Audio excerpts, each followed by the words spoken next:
Bien chers amis de Café Évangile, Jésus disait à ses disciples, « Amen, amen, je vous le dis, vous allez pleurer et vous lamenter, tandis que le monde se réjouira. Vous serez dans la peine, mais votre peine se changera en joie. » Chers amis, il y a quelque chose de curieux dans l'évangile de ce jour, c'est que l'état de souffrance précède l'état de jouissance, selon les paroles du Christ. C'est la même chose dans les béatitudes.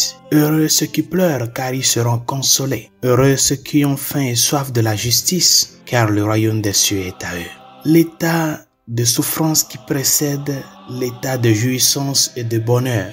C'est ça la logique de la vie chrétienne. Quand le Seigneur nous appelle à sa suite avec ses paroles « Suis-moi », il ne nous appelle pas à une joie présente, mais plutôt il nous appelle à nous forger à sa suite, à croître dans cette relation personnelle avec lui afin de pouvoir parvenir aux joies éternelles.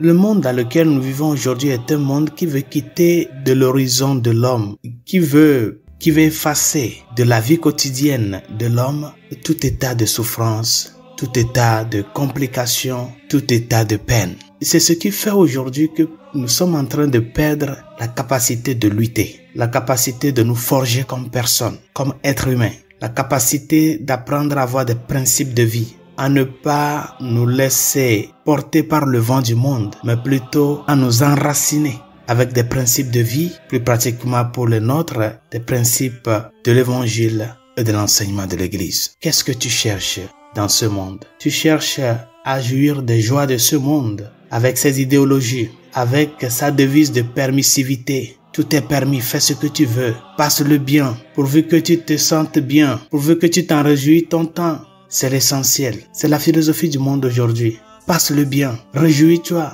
donne de la joie à ta personne. Pourquoi vas-tu chercher à te compliquer la vie, par exemple, en voulant garder une grossesse que tu ne désires pas? Pourquoi tu te casses la tête pour lutter pour ton mariage? Pourquoi tu veux donner une autre opportunité à cette personne-là qui t'a fait souffrir? Chers amis, la logique du christianisme consiste dans le fait que si nous prenons la décision de suivre l'appel du Seigneur qui nous appelle à sa suite, nous devons savoir en premier lieu que c'est en le suivant que nous allons forger notre humanité en son humanité. Et par conséquent, chercher à être fidèle à l'enseignement du Christ, chercher à ne pas être flexible devant le monde en voulant adopter une double vie. Si nous voulons vraiment parvenir à ces joies éternelles, chers amis, nous sommes appelés à souffrir pour notre foi. Nous sommes appelés à travailler dur et dur pour la fidélité au Christ. Nous sommes appelés à faire de bons choix dans la vie, parce que le choix que tu fais déterminera la personne que tu seras demain.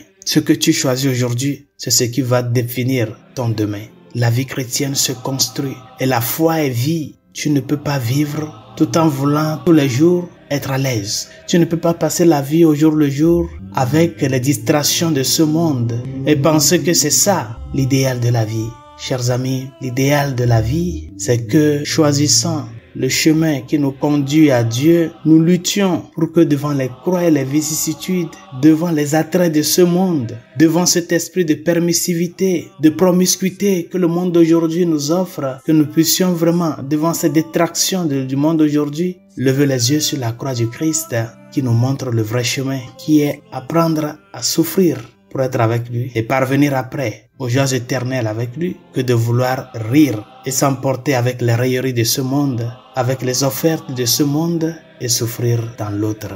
Être chrétien, c'est être en pèlerinage. Et n'oublions pas que sur ce chemin de pèlerinage que nous vivons dans ce monde, nos yeux sont appelés à être fixés sur la fin de ce chemin-là. Et tout dépend de comment nous luttons pour ne pas sortir de la voie que le Christ nous a tracée. Cette voie, si vraiment nous voulons nous y maintenir sur ça, il faut avoir la capacité de pouvoir lutter, de pouvoir accepter aussi la croix, de pouvoir aussi faire des sacrifices pour notre salut, pour le bien de l'humanité, pour le bien de l'Église, des sacrifices qui nous amènent à croître dans notre fidélité à la suite du Seigneur. Demandons-lui que sa grâce nous y aide afin de chercher plutôt à souffrir pour la foi que de nous laisser emporter par le vent de ce monde. Parce que la foi en Jésus-Christ et la lutte pour nous maintenir fidèles à cette foi nous amène aux joies éternelles.